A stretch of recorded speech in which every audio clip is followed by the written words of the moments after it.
scripts I've ever written yet, and I would just really appreciate it if you liked the video, as long as you do actually like the video, and subscribe if you want, because it tells me you're interested in more content like this. Okay, thank you. That's all I had to say. Let's get into the history of the Dwemer. Like much of the history of the Elder Scrolls, the history of the Dwemer remains shrouded in mystery, from their confusing origins to their even more confusing disappearance. Most of what we know about the Dwemer is defined by their conflicts with other races and the many ruins they left behind after they vanished. The Dwemer were an industrial people who mostly lived underground, and though they are known for their fierce rivalry with the Chimer over the land of modern-day Morrowind, they lived all across northern Tamriel, from Hammerfell to Skyrim, and from High Rock to Solstheim.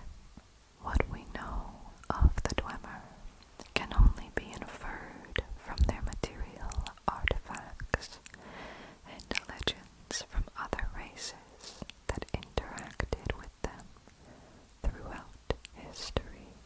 The Dark Elves, Dwemer for example, teach that their great prophet Nerovar helped unite the dwarves and the elves in Morrowind against occupying Nord armies from Skyrim in the First Era. But Nord and Orc writings also indicate that the Dwemer were also allied with them at various points and in various legendary battles of theirs. Yet none of these legends take the time to describe the Dwemer in any way that would be useful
small pieces of information about their history.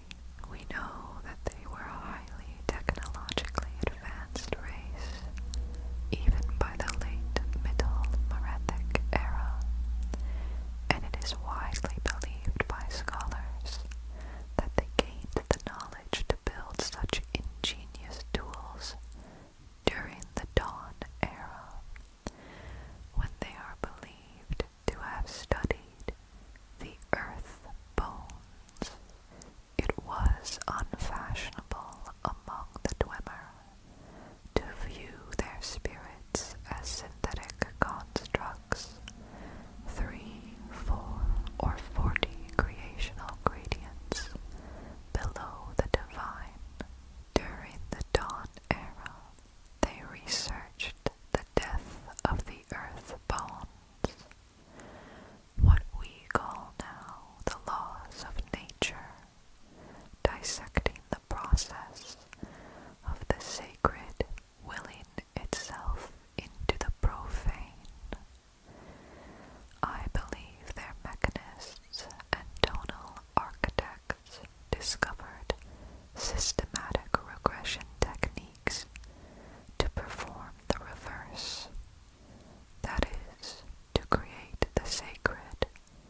versus the staunchly religious Daedra-worshipping Chimer, who based their entire society around the three good Daedra, Azura, Mephala, and Boethia.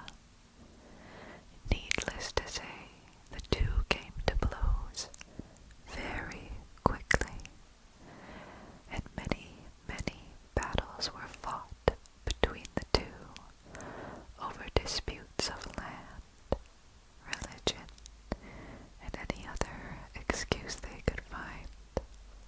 While the Chimer were skilled in magic and physical combat, the Dwemer had entire armies of Animunculi, automatons powered by mysterious means, fearsome mechanical fighters that could easily be remade and replaced.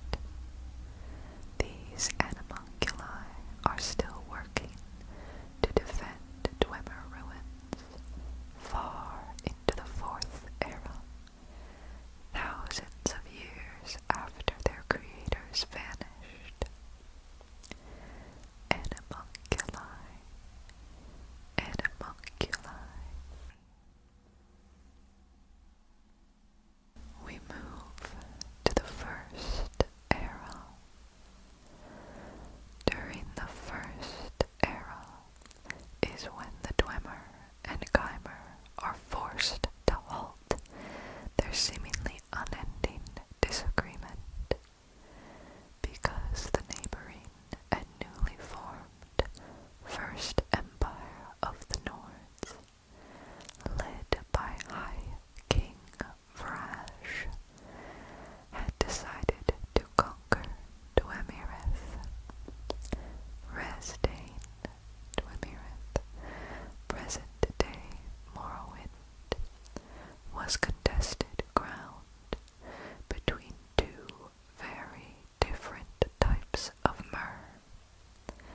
The Chimer, who worshipped Daedra, and the Dwemer, who worshipped a profane and secret power. These two people warred with each other constantly, until their lands were invaded by a young, vibrant, and violent alien culture, the Nords. This conquest took place in First Era 240, and was only really possible because of the Nords' use of the Thuum, their specialists being known as tongues. The Nords managed to conquer all of mainland Resdain, but never the Dwemer kingdom of Vardenfell.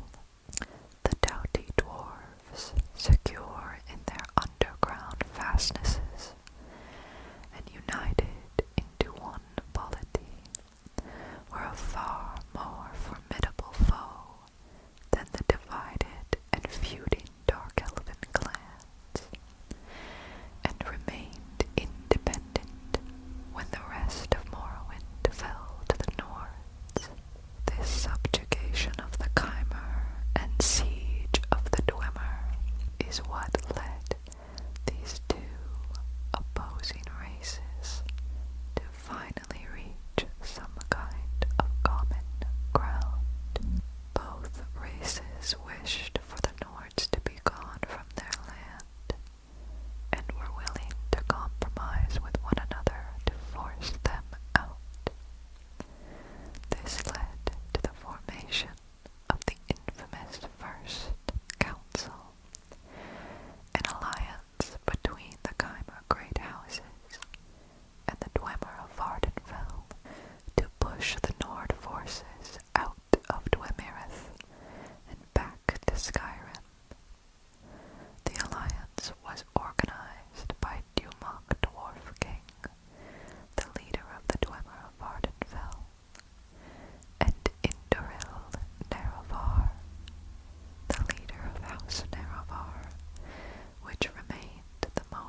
this aside, he was really on.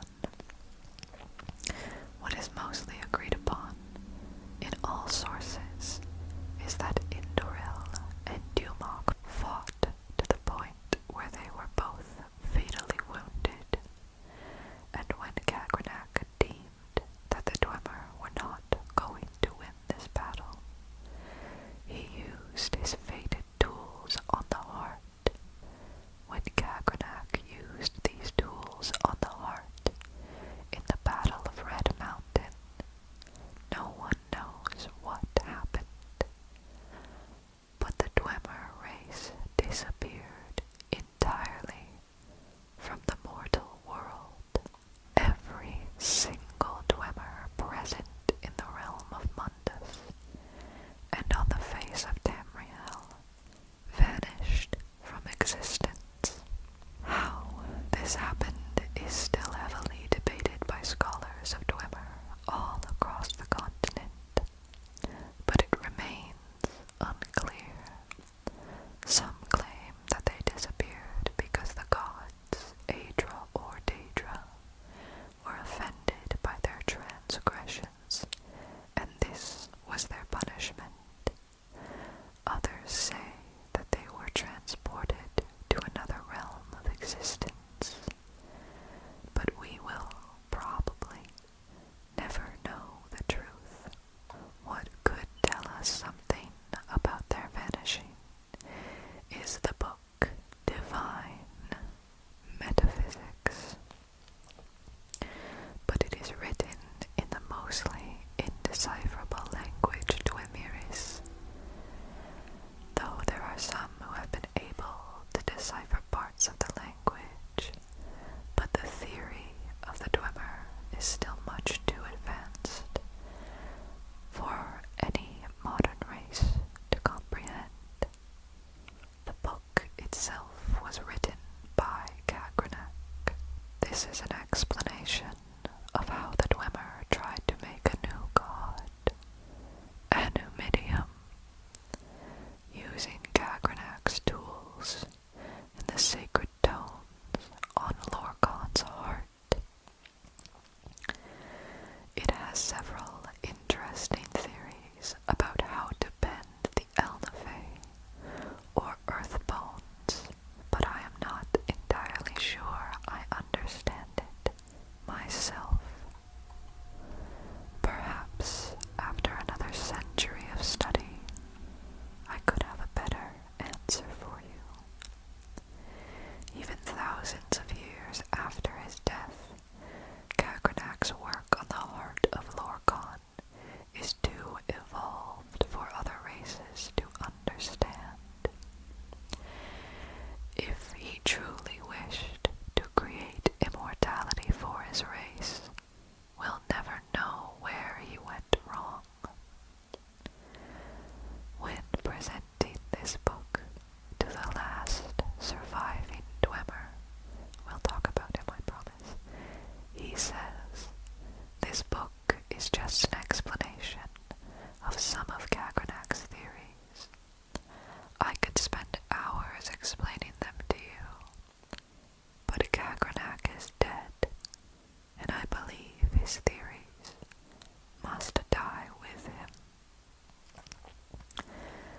As curious as we may be on these writings, perhaps we would be wise to heed Yagram's words.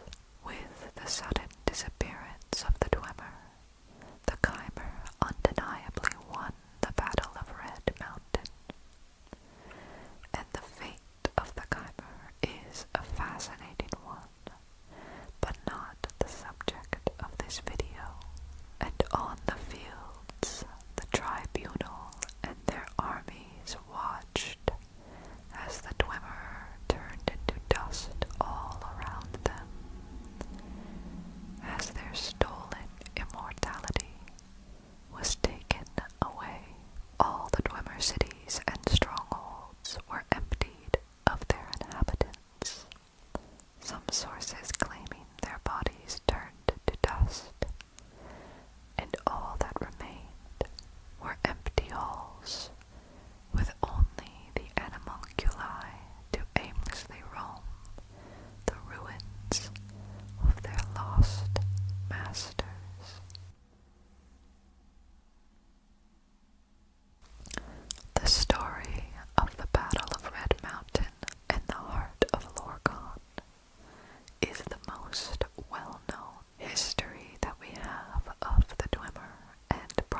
was crafted for King Rorken to use against the mage, although it was lost after the battle. Spellbreaker protects its wielder almost completely from any spellcaster, either by reflecting magics or silencing any mage about to cast a spell. It is said that Spellbreaker still searches for its original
another way to live, regardless of their lost cruel masters, and the cities now free for their taking.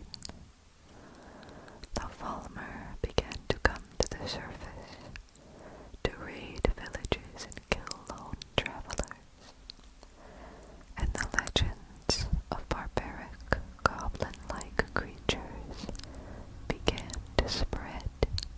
In recent years, however,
established themselves in the north of Skyrim, not going so far as their kin in Hammerfell. These Dwemer lived beneath the harsh mountains in the north of the world, in what is now called the Reach, is where Clan Kraken built their city-state of Arkanthams. They differed in ways of architecture,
process can enchant, smelt, mold, bind, or break it. But as we have seen before with tonal architecture and animunculi, what is seemingly impossible to us was a simple puzzle to the Dwemer. Remember how I said all of the Dwemer disappeared from the face of Tamriel?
traces of conflict behind, I believe that generations of ritualistic anti-creations resulted in their immediate but foreseen removal from Mundus, that the Dwemer vanished during a conflict with Nerovar, and the tribunal is merely a coincidence. Demnavani goes on to say that whatever made them vanish was most likely something they had been researching with some success for quite some time, as the books and other artifacts in Dwemer ruins rarely show signs of wear or age. I believe that the Dwemer knew of a preservative effect, perhaps a device still active which denies or controls the earth bones governing time and decay. Perhaps this particular attempt at preservation of their whole people had not had enough time to develop, like it had with other inanimate objects, and when Kagranak used his tools on the heart, it was just too early to get a more stable reaction, and things went drastically wrong.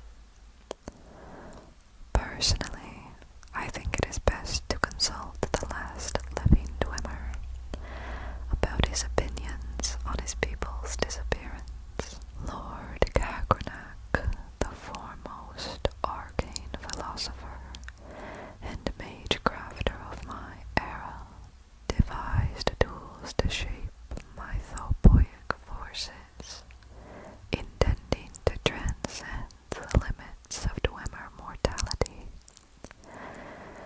However, in reviewing his formulae, some logicians argued that side effects were unpredictable and errors might be catastrophic. I think Kagranak might have succeeded in granting our race eternal life with unforeseen consequences, such as wholesale displacement to an elder realm. Or he may have erred and utterly destroyed our race. It seems that Yagram holds similar beliefs to Demnavani, that his people were research-oriented and trying to find a way to reach immortality with the least amount of bad consequences. But tampering in forces so powerful and unpredictable led them to an unfortunate end. The Dwemer were not unified in their thinking. Kagranak and his tonal architects, among them Bethuond, Mazanj, believed they could improve the Dwemer race.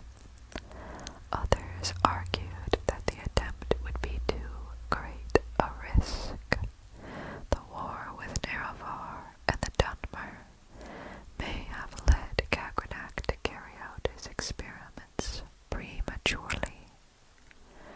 Although this book argues that nothing disastrous could result, the disappearance of my race argues otherwise. Being as logistically focused as the rest of his people, it seems Yagram views this as a simple miscalculation on Kagranak's part.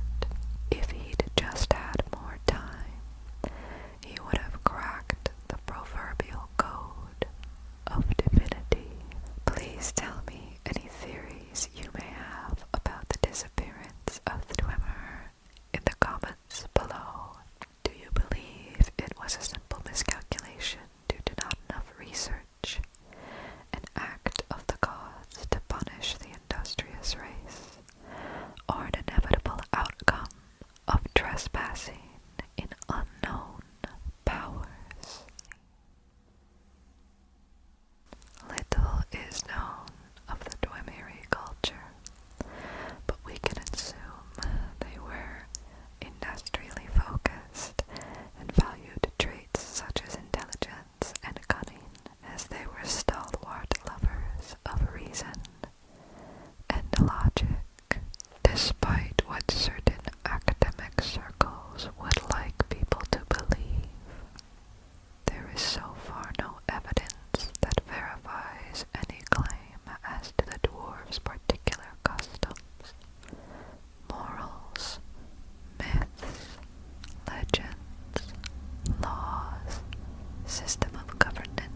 social status like that of clergy.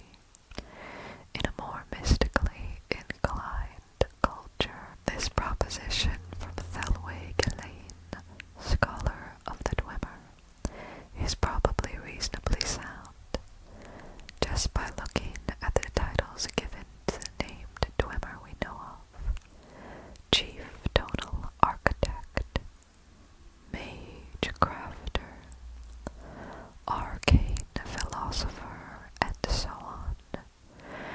We know these titles were given to Dwemer of significant value to their people.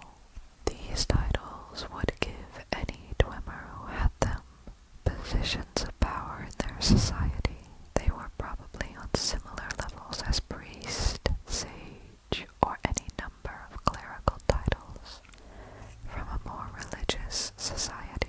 Something I found interesting is that Vivek claims in his account of the Battle of Red Mountain, "Our brethren, the Dwemer, scorned the Daedra and mocked our foolish rituals, and preferred instead their gods of reason and logic."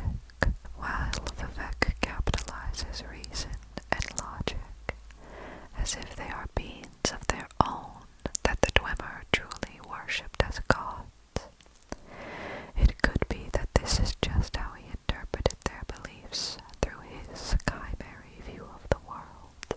Perhaps he could not comprehend idolizing concepts rather than beings.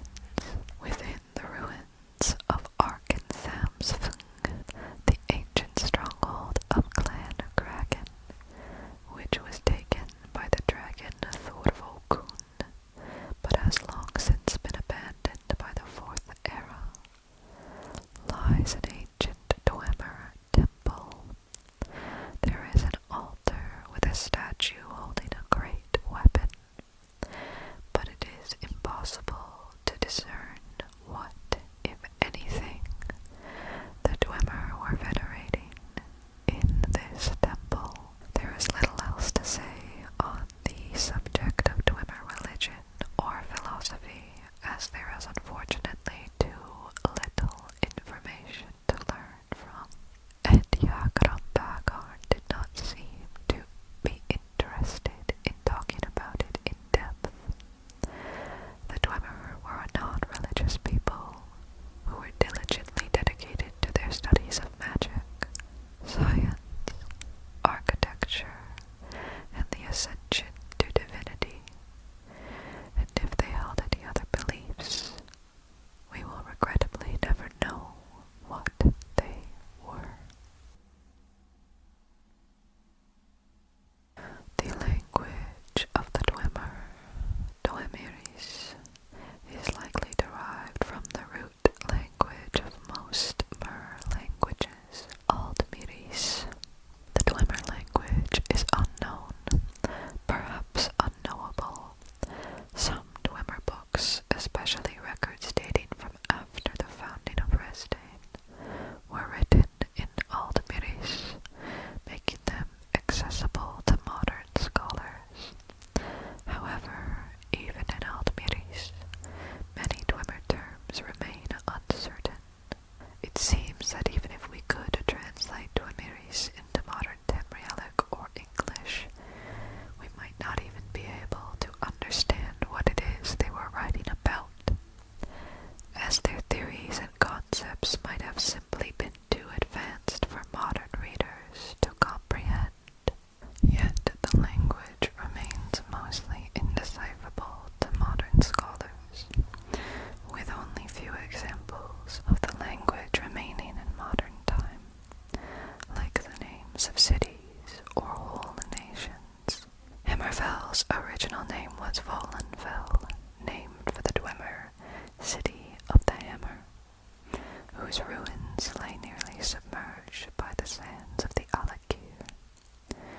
The accepted assumption is that the pronunciation of Volenfell was corrupted over time and eventually became Hammerfell. The most famous example of this is the great island of Vardenfell, the ancient is a dwarven word meaning city of the strong shield. There is also the matter of Calcelmo's stone, which we discussed earlier when learning about the Falmer. But as stated, although the Falmer script has been translated with previous knowledge of the Aelid language, the Dwemer has yet to be understood. But we can theorize that this is a kind of Rosetta Stone for those two Mer languages, and that the Dwemer script says the same as the Falmer inscription. I thought in this section we could also discuss the common nomenclature for the Dwemer by the time of the Fourth Era, which is dwarves. The Dwemer were by no means smaller than any other Mer, and were probably taller than most races of men.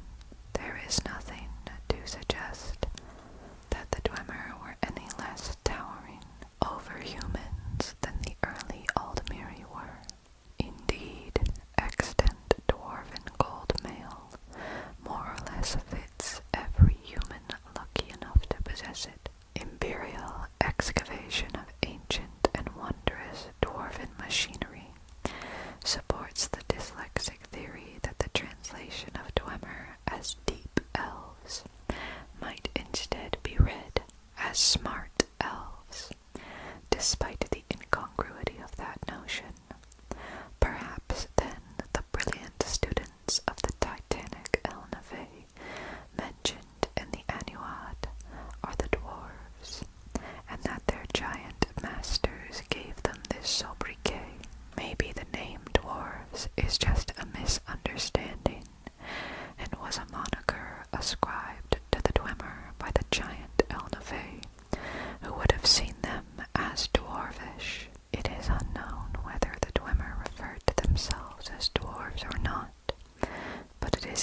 perhaps even individual to individual. However hard to believe that is about the Dwemer, Thelway has many interesting theories on dwarven architecture across northern Tamriel, while Vardenfell is almost cluttered with dwarven ruins poking through the surface of the landscape. The construction of those ruins is fundamentally different from the majority of what I've observed elsewhere. Vardenfell ruins often have the major chambers of governance and operations be closer to the entrance of the ruins, but those outside of Vardenfell often have these chambers built much deeper, because such major locations are well hidden in Dwemer ruins outside of Morrowind. Many scholars believed they were in fact not present in ruins outside the province. This also led many scholars to believe these ruins were just temporary outposts for the Dwemer outside of Dwemerith. Thelway had a few theories as to why the ruins outside of Dwemerith changed, as the Dwemer, from what we can infer, do not seem like the type of folk to stray from their set ways of infrastructure. Perhaps clan architects simply had their own styles and preferences when it came to civic planning. Geological makeup of the terrain almost certainly played a role, especially in a region like northern Skyrim, where the ground near the surface is very rocky and often frozen, as opposed to the volcanic substratum common in Vardenfell, or the ubiquitous aquifers found in Hammerfell. It's possible that dwarven architects in the north were not able to excavate larger structures until reaching more pliable strata. Thelway suggests that most of the Dwemer ruins outside of Dwemerith were only built after First Era 420, when Clan Rorkin refused to join the First Council. Since these clans were uninterested in an alliance with the Chimer, it's possible they sought to live in even greater isolation from other races, therefore digging deeper than they had in other regions. This theory is particularly fascinating because it leads me to believe that dwarven architects may have developed even more elaborate methods of hiding their strongholds over time. Thelway even suggests that this could mean there are even better hidden Dwemer ruins in places scholars previously believed they never ventured to, such as Cyrodiil or Black Marsh, lost Dwemer cities hidden under foliage or great swamps. But it is important we do not get carried away in such legends and myths of these people, who were very much real. Thelway also took the time to label some of the versions of dwarven architecture that he observed, specifically while in Skyrim. The first is a class of building style he calls deep venues. Deep venues are often characterized as being made up of one or more expansive natural caverns in which several other structures will occur. Structures within the venue may be carved from the stone itself, or freely erected upon the cavern floor. Examples of these can be found all throughout Dwemeri structures in Skyrim and Solstheim, when one is exploring, albeit cautiously, Dwemer ruins. There are large expanses when one can see the exposed rock from which the stronghold has been carved. Another structure, typically smaller than deep venues, is the Arcanex, a structure that Thelway theorizes was dedicated to the study of magical items and other such things related to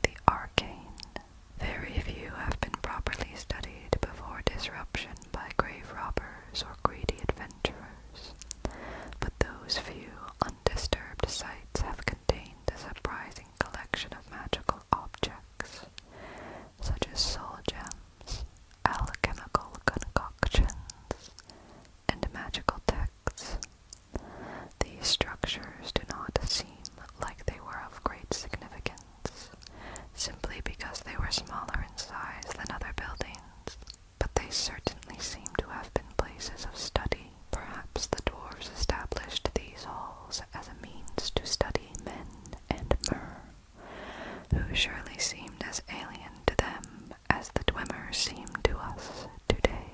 The last structure Thelway gives title to are the Great Animunculi, and I'll let him explain.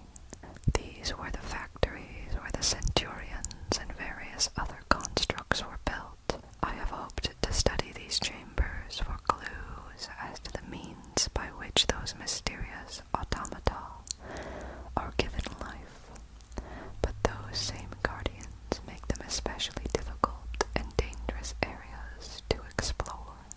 These factories are where the Dwemer would build their fearsome animunculi, their automaton soldiers. With further study, these structures could reveal some secrets about how these mechanical warriors are powered, but have yet to disclose their puzzling capacity to function.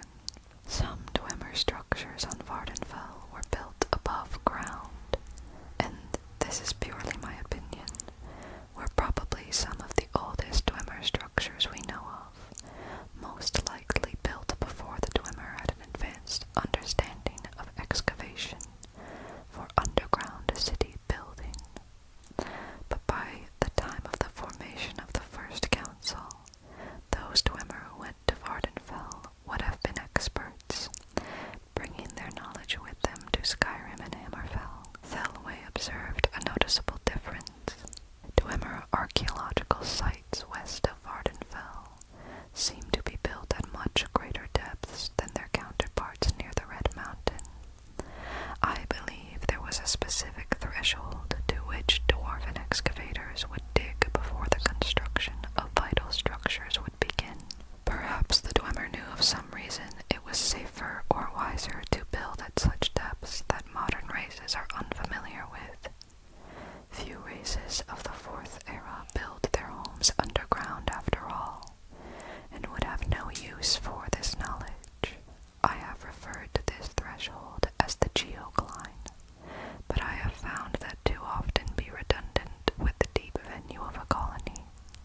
Still, there is some variation in the actual depth of a deep venue, whereas the geocline is always the marker where I reason the city proper begins.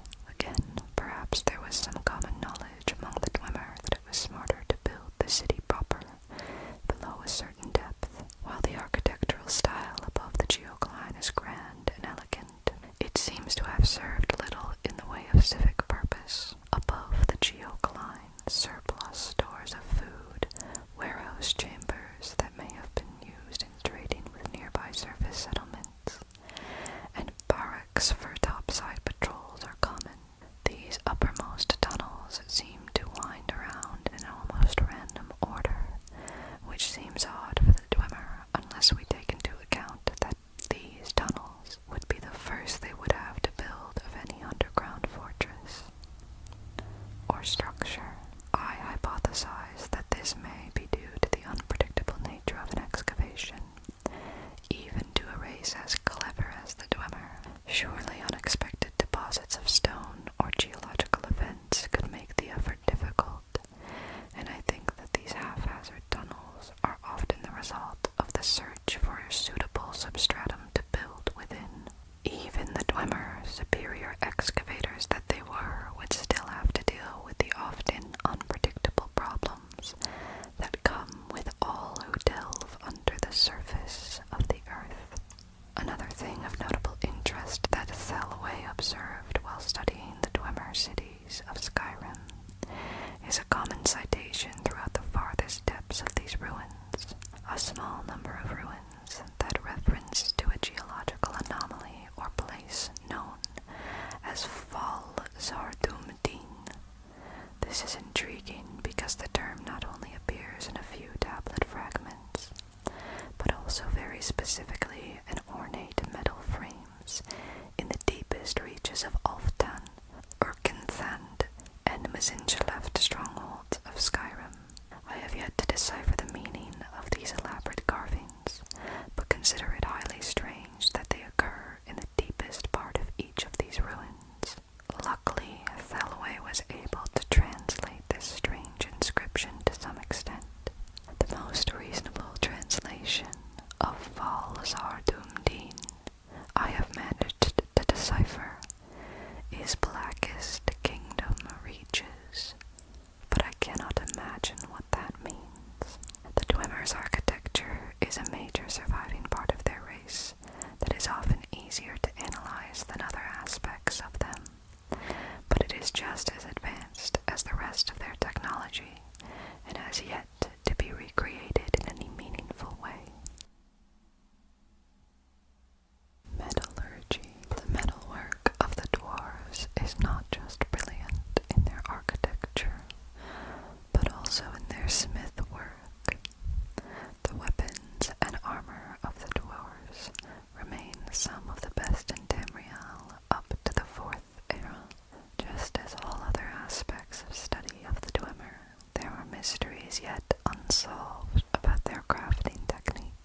spiders and arachnids. One will find a material called dwarven metal. This substance is only found in Dwemer ruins, and none know how it was created. No other race has replicated whatever process was used to create dwarven metal. Metal seems to have been favored by the Dwemer, as it would be a necessary resource in making the strongest and longest lasting tools and structures. Given the tendency of dwarven designs to favor the long-lasting over the fragile, we can safely assume that at the very least, metal was a heavy preference, and the metal used in all so far discovered dwarven relics is entirely unique to their culture. Perhaps this metal was only created after years of testing different alloys together to make what the Dwemer deemed the best metal to craft with. Maybe if they did not vanish, they would have produced something even stronger. Calselmo says he has witnessed modern smiths attempt to combine several different types of steel and common and rare ores in order to imitate dwarven metal's exclusive properties, but the only method that has been successful is to melt down existing dwarven metallic scraps and start over. From there, all Dwemer tools, weapons, armor, and animunculi seem to be crafted from this metal, and it can also be seen reinforcing their already sturdy stone structures. Once again, the dwarves proved too elusive and advanced for modern minds to recreate their ancient works. The Dwemer trusted their created material so deeply that it seems they had little care when it came to designing an aesthetic weapon, and instead, as was their nature, chose to create a base weapon for the best capability it could hold. Compare and contrast a sharp, angular dwarven dagger to a curved elven blade, and it becomes a small logical leap to say that dwarven weaponsmiths relied almost exclusively on creating quality materials first, and merely allowed the form of those materials to flow from the method that weapon was intended to kill people. Opposed to many modern smiths, there seems to have been very little individualistic flair among dwarven weaponsmiths. This does not mean they did not care for the craft of weaponsmithing, but that they had such a strong assurance that their metal was of superb strength. They did not have to stress about creating a strong product. It would be strong regardless, giving them the ability to create something truly deadly. Calselmo makes a similar point about Dwemer armor as he does about Dwemer weapons. Rather than make specific armor for specific occasions, the dwarves would have a base template and once again let their metal do the work. The fact that they are also resistant to being pierced by arrows or small blades is more of a testament to superior dwarven metallurgy over superior dwarven armor smithing. But it would be erroneous to thus conclude that dwarven smiths did not take the manufacture of their weapons and armor very seriously. Every piece of warcrafts I have examined show a remarkable amount of unnecessary detailing and personalization that is just as evident today among the most ardent blacksmiths. Dwarven metal makes the armor and weapons remain strong for millennia, but it does not mean they did not care for making these items, or else they would not be any good eras after their creation. Because these people had such confidence in their excellent metal, they were able to surpass the best works of other smiths of their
uses of this technology, if you can call it that, are almost limitless, considering that Dwemer would use it for architecture, study of the arcane, and probably all manner of other uses that will forever be unknown to us. Unfortunately, the masters of this skill are gone, and even if they had not vanished, who knows if they would have ever willingly shared their knowledge with those outside their race. Regardless, tonal architecture and the Dwemer's use of it is one of many wonders of this ancient people that was worth mentioning.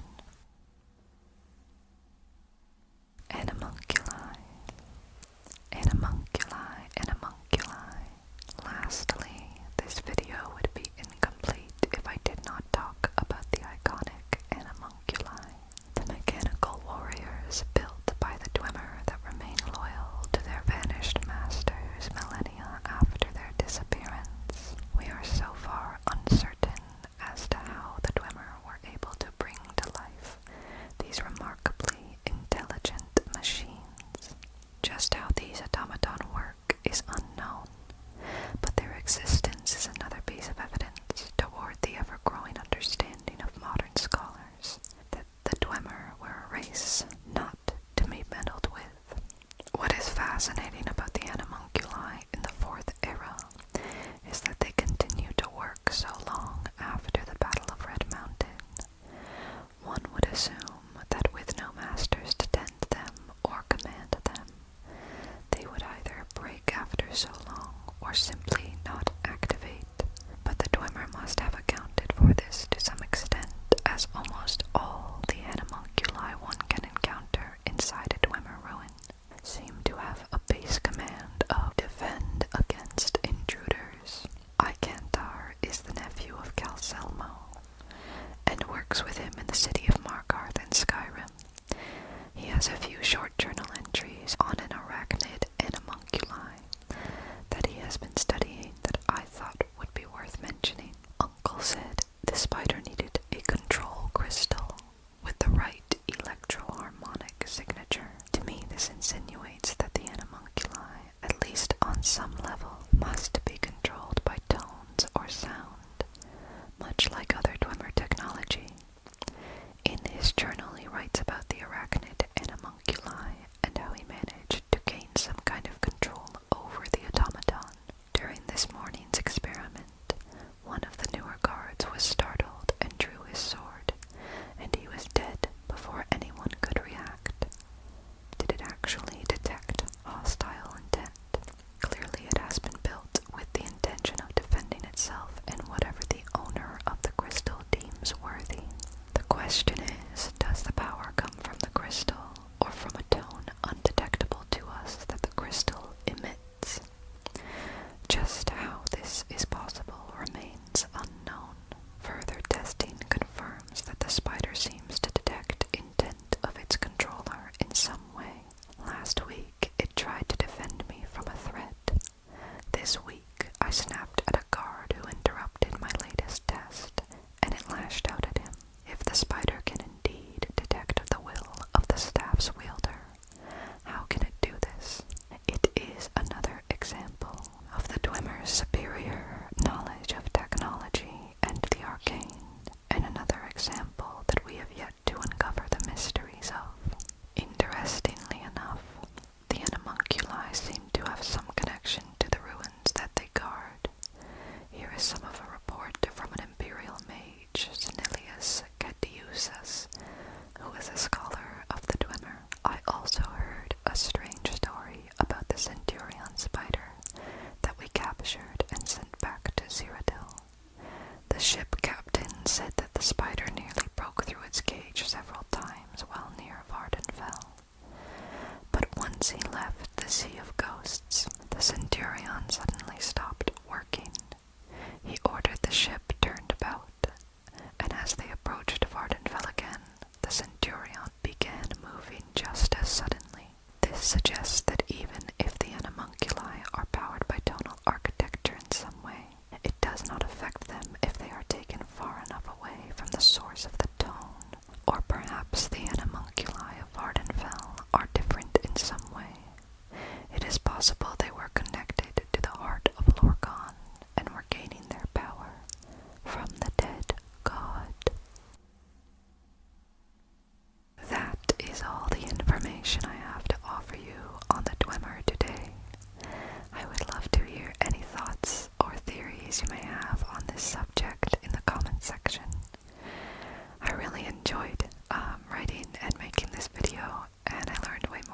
this race than I ever thought I would. And it was probably one of my favorite subjects to cover from the Elder Scrolls so far. So I really, really hope you enjoyed it. Thank you all so much for watching, and I will leave you with a quote from Calcelmo, who has studied the Dwemer for some 200 years longer than I have, and I thought it was an appropriate ending to this video. The mysteries the dwarves have left us with could easily warrant another century or so worth of personal examination